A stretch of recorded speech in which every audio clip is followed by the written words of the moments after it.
Welcome, everyone. I'm Adeshawa Josh, and this is Africa Matters. This week, Africa's largest oil refinery opens, and it's set to make Nigeria a fuel exporter. It comes as the continent grapples with raising funds for its transition to clean energy. And like many other countries, the Ugandan government faces a tough balancing act between conservation and development.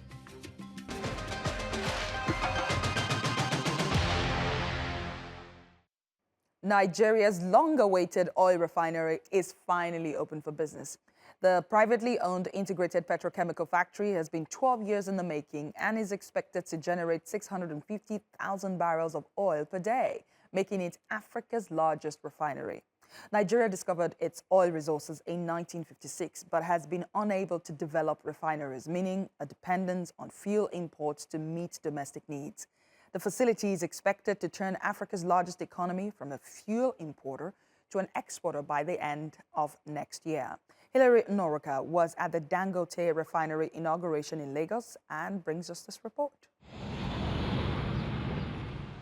Nigeria suffers from constant fuel shortages because it cannot refine its crude oil. 4 government-owned refineries are out of service and imports are expensive and inefficient. That is about to change with the construction of a 650,000 barrels per day refinery in Lagos, owned by Africa's richest man, Aliko Dangote. We decided on a plant designed with the state-of-the-art technology and at a scale and capacity that will be a game changer in Africa and the global market. The $19 billion refinery is Africa's largest and sits on nearly 30 square kilometers of reclaimed land. It has a purpose-built power station and seaport, and the owners say its 1,100-kilometer pipeline can handle nearly 85 million cubic meters of gas every day. On top of meeting Nigeria's daily need of almost 100 million liters of fuel, it will also produce a surplus of 38 million liters for exports. Oil expert Bala Zaka says Africa stands to profit from the facility. So we have the African Continental Free Trade Area philosophy. Everything about that is to promote regional integration, is to make sure there is ease of movement, and is to make sure African countries are not reduced to melancholy countries.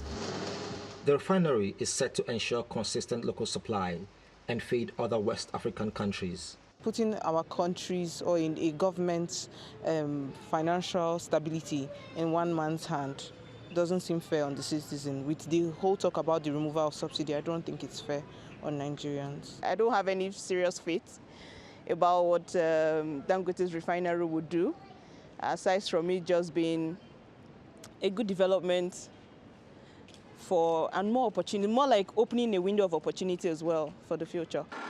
The refinery is expected to create 100,000 jobs and provide the markets for $21 billion of crude annually. But experts warn it may not reduce the pump price of petrol in Africa's largest economy. Nigeria pays subsidies to keep petrol prices low. A new government coming to office this month plans to scrap it. This could leave citizens paying 4 times for the fuel from Dangote refinery. Hilary Noroka, Africa Matters, Lagos. Uche Igwe is a visiting fellow at the London School of Economics, and he joins me from Abuja, Nigeria. Thank you so much for joining us. Let's start with your thoughts on the refinery. There's been mixed reactions to the launch of the Dangote refinery. What sort of impact do you expect it to have both on the country and the continent? It will have a lot of impact, both on the country, a lot of positive impact, if you ask me, both on the country and on the continent. The capacity of the refinery to produce, to refine 650,000 barrels of oil per day is huge, and it definitely exceeds Nigeria's domestic consumption. Indeed, as I'm sure you're aware, Nigeria used to be an importer of one of the largest importers of refined products. So this development automatically makes Nigeria to become one of the exporters of refined products rather than being an importer. So this is a huge implication on the economy. There will be jobs created domestically, there will be foreign exchange, and indeed, Nigeria is going to be better off for it. And it will also eliminate corruption As you know, Nigeria has spent billions of dollars in the past on what is called oil subsidy. And what we hear and what we have seen in the data is that this development will save Nigeria about $6.3 billion in the first 6 months. This $6.3 billion is the monies that Nigeria ought to have spent on oil subsidy. And these oil subsidies in the past few years have been really surrounded by a lot of scandals and a lot of corruption. Let me come in here. Let me be the devil's advocate for a bit, because there are those who say that Dangote is not going to sell this fuel, refined oil, at anything else but the market rate. So if indeed we stop buying fuel and we stop subsidizing, please do the math for us. How does that even work? Like the multiplication, subtraction, how does this work? Well, I think that it is the market that will determine. What it means is that the fuel produced by Dangote refinery will be there. There are so many other small-scale refineries already on operation in Nigeria. So what it means is that consumers will have a choice, or choices as it were. Let's quickly take a quick look at what the African Development Bank said about Africa's economy. The latest report shows that even though the continent's economy is projected to surpass the global average, it has been slowed considerably due to recent global events. And this includes the COVID-19 pandemic, Russia's war on Ukraine, global inflation, the growing impact of climate change, and extreme weather conditions. The report proposes raising money from Africa's rich natural resources like crude oil and precious metals that could then be invested towards a sustainable transition to clean energy. Let's also take a look at what the report says about the continent's huge renewable energy resources like wind, solar, hydropower, and geothermal. It did say that there is a lot of money to be made in that direction. It also says to fully tap into these resources and meet climate goals by 2030, the UN estimates Africa needs about $250 billion per year. The African Development Bank also says that this fund can only be raised through private financing, since many African governments are still struggling to pay their domestic debts. They also said that between 2010 and 2021, Africa was among the least performing regions in achieving green growth targets, doing better than South Asia and the Middle East, but lagging behind other regions. Nonetheless, the AFDB says Africa's green growth sectors offer enormous opportunities and high returns on investment. For example, the continent's electric vehicle market offers an estimated $1 trillion market opportunity for private investors. Daniel Plafka has been speaking to a small business owner in Nairobi who is already tapping this opportunity while providing clean transport solutions for those willing to switch gears. People in Kenya's capital, Nairobi, depend heavily on fossil fuel-powered motorbikes to move around. But new startups are laying the groundwork for more road users to go electric. ArcRide stands for Affordable, Reliable, Clean. And over the last 2 years, we've been developing a clean transport solution. We've developed a system where instead of charging the batteries, you'll go to one of these locations across the city where you can swap a battery out. Motorbike riders often work 12 hours a day, and so every hour really matters to them. And so by giving them this opportunity to swap a battery in a minute, they can continue working, maximize their revenue, and ultimately make the difference of that extra 200-300 shillings in their back pocket every day. The startup received over $5 million in early funding last year and aims to raise an additional $30 million in 2024. Their offices, assembly plant, and battery swap facilities in Kenya employ 35 people. At the moment, we have 3 types of vehicles: the ARC e-Boda, the ARC Corbett, and the ARC Zoom vehicle, which is our newest model. So we receive our vehicles in CKD, that is complete knockdown, and then we do the assembly here. Everything is assembled here. We put all the units together at ArcRide. Most of the units come from China and India. Clean, quiet, and powered by a battery. These electric bikes are changing the face of two-wheel transport in Nairobi. And with an estimated 1.5 million motorcycles operating commercially on Kenya's roads, the environmental impact could be enormous. Out on the street, it's easy to see just how big an impact the electric revolution could have. Daniel Nyaberi has been operating a gas-powered motorcycle taxi for nearly 8 years. He says rising fuel costs have hammered his margins. I spend around 500 Kenyan shillings or nearly $4 to get me going through the day, and that can carry me a distance of around 100 kilometers. With the price of fuel having become so expensive, I'll be really happy for the chance to go electric. But finding more resources to expand such initiatives is proving difficult. Climate financing resources are only flowing to Africa in trickles. As the continent receives only a mere 3% of global climate finance, of which 14% is from the private sector, the lowest, I must say, in the world. So there's much to do to leverage private sector into climate finance and green growth. So bank officials and governments at the African Development Bank's annual meetings in Egypt are vowing more support for business ventures aimed at financing the continent's green transition, building on a $500 million pledge late last year. Daniel Plafker, Africa Matters. So, Uche, I wanted you listening on that report, both by Daniel Plafka and the African Development Bank. So tell me, how do you explain why Africa attracts the least number of investments even for its green energy projects, even though it has so much potential? Well, I think that there's a whole lot of advocacy at the highest political level for Africa. And it's also important to articulate the conversation in the right way. For instance, nobody is talking about the enormous potentials in terms of transition minerals, cobalt, copper, lithium, nickel, manganese, that is in high proportion in several African countries like DRC, Nigeria, Zambia. So I think that it is important to talk about what Africa puts on the table, what Africa brings on the table.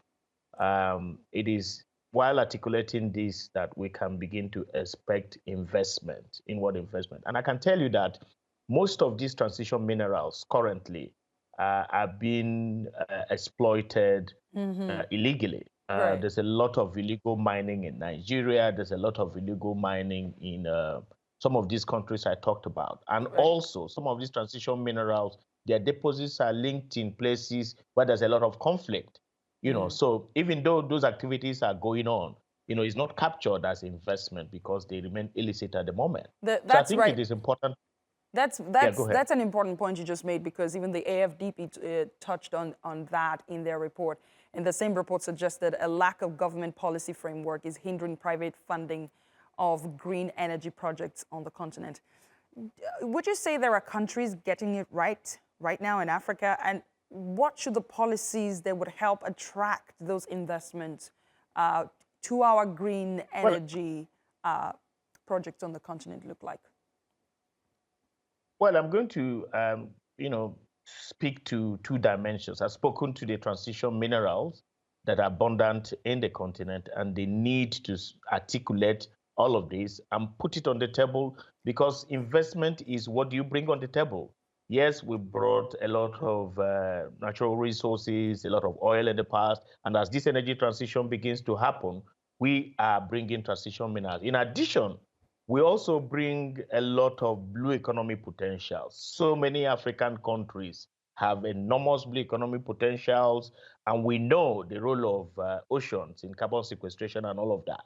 So I think that what is crucial is for articulation of these issues and taking them up at the highest political level. African Union is doing well in putting blue economy issues together. Kenya has held a blue economy event. In the coming days, Ghana will hold a national blue economy summit. We expect that Nigeria will follow suit.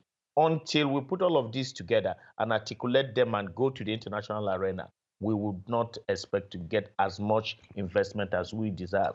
One important thing to talk about too is about security. You know, capital is a coward.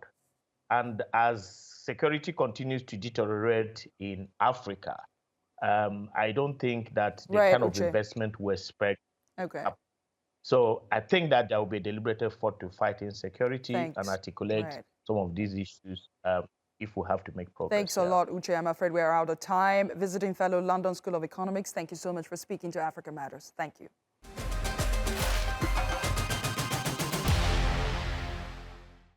Just like in the Gambia, the Ugandan government is struggling to find a balance between accelerating development projects and conserving the environment.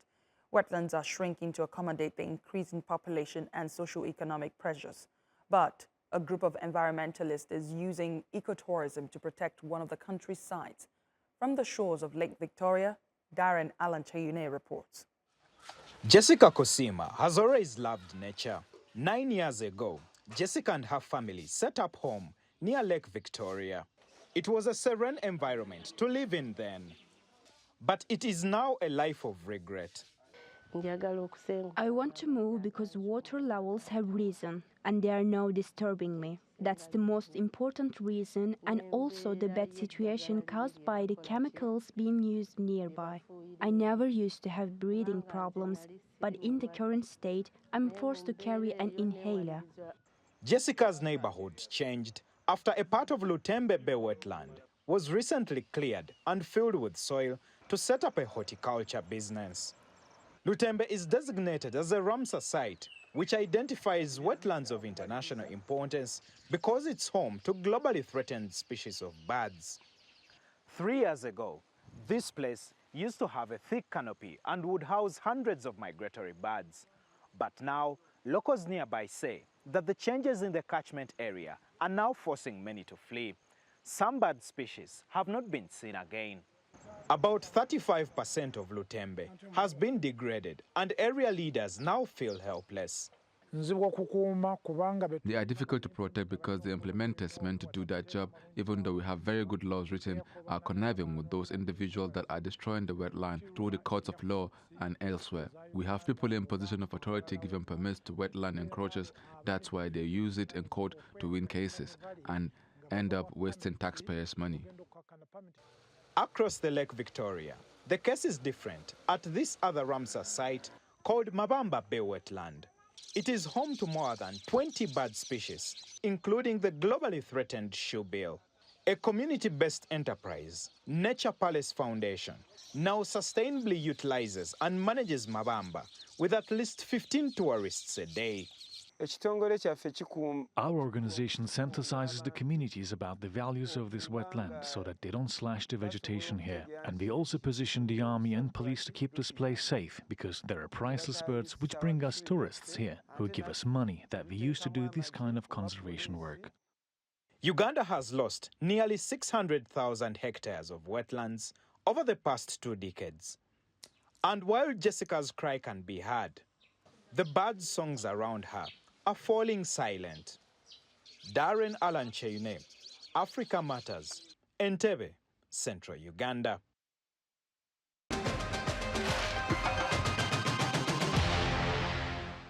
The conflict between Russia and Ukraine has sparked global food and fertilizer shortages.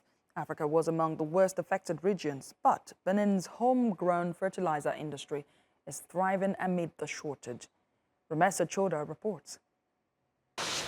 It's been 2 years since Jerome Zinzu stopped using chemical fertilizer.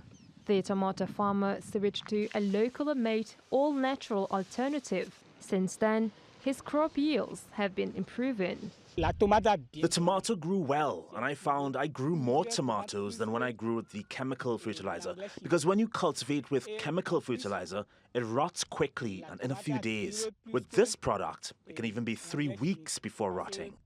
Arnaud Bono, the inventor of the organic fertilizer called Magico, pounds his ingredients with a wooden pestle and mixes them with flavor, dirt, and cooking oil before bottling them up and selling them at his local market.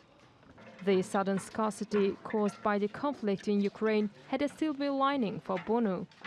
Since 2020, he has been touting his own brand of fertilizer, a more sustainable alternative to chemical imported soil enriches most farmers in Benin and other West African countries use. What the producer is looking for is to have a production, that his fields bring him enough that he can eat, that he can sell and make money, save money. Let him stop taking out credit before producing, or else all of the production goes into the credit. It is to these problems encountered by producers that we provide answers. Farm retailers who sell Majiko products say the global shortage has provided an incentive to boost fertilizer production in sub-Saharan Africa. This is a fertilizer that is produced locally by young Africans, young Beninese, and therefore facilitates accessibility. It's very important to emphasize this. As a testimony, when these fertilizers have been used by our producers, we've seen a better quality of their harvested products for rice, which has made them sell much more and above the prices set in the market. So far, demand for Bonus Majiko has jumped, and his sales revenue has risen more than tenfold over the past 2 years. As farmers discover its quality, Bono believes his organic fertilizer is headed for top spot. Rumeysa Chodar, Africa Matters.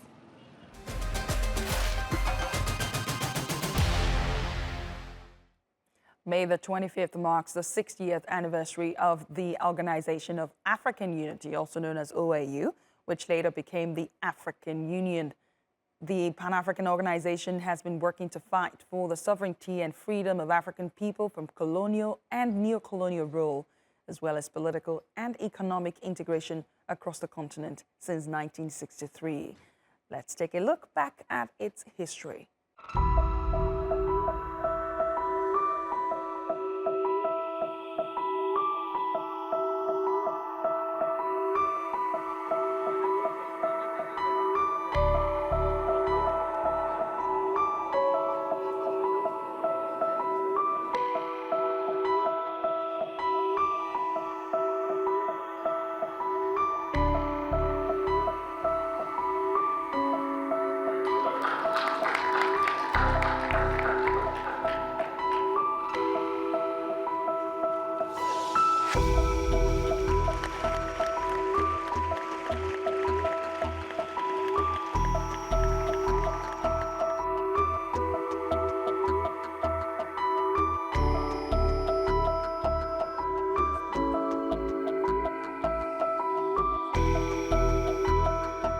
Je rappelle notre demande d'octroi d'un siège à l'Union africaine au sein du G20 pour que l'Afrique puisse enfin se faire représenter.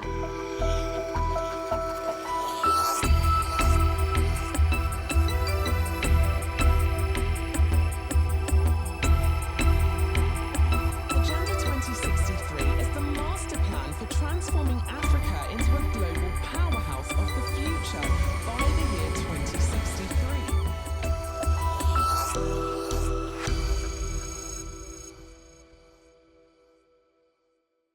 Meanwhile, Turkey has congratulated the African Union on its 60th anniversary, reiterating its partnership and commitment to the continent. Geleceğin Mandelaları, Lumumbaları. In this hall, we stand with the future Mandela, Lumumba, Nkrumah, and Thomas Sankara, who would create a powerful and fully independent Africa. We have complete faith that you will succeed.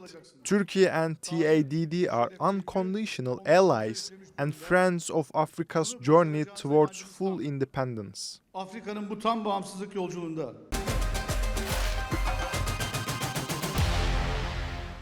This week, we're exploring Mutsamudu, the second largest city in the Comoros. It's also capital city of Anjouan, which is one of the 4 major islands that make up the Comoro archipelago in the Indian Ocean. The ancient settlement has been one of the most prosperous ports since the 15th century, handling marine traffic between Mozambique and Madagascar. Let's take a closer look.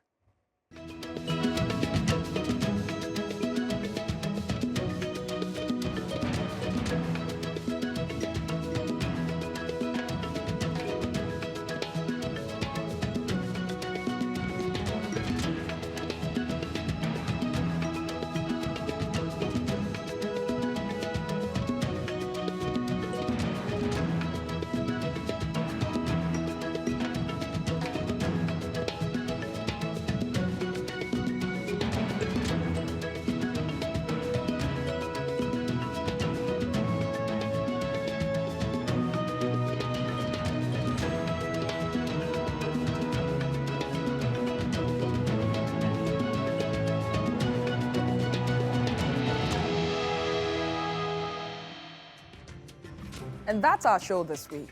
Kindly share your thoughts and suggestions about the stories you've seen on this episode, or ideas on what you would like us to cover on Twitter using the hashtag #AfricaMatters.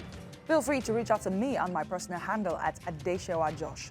You can watch this episode and more on YouTube. Just search Africa Matters TRT World. Like, comment, and share. Thanks again for watching, and I'll see you next week.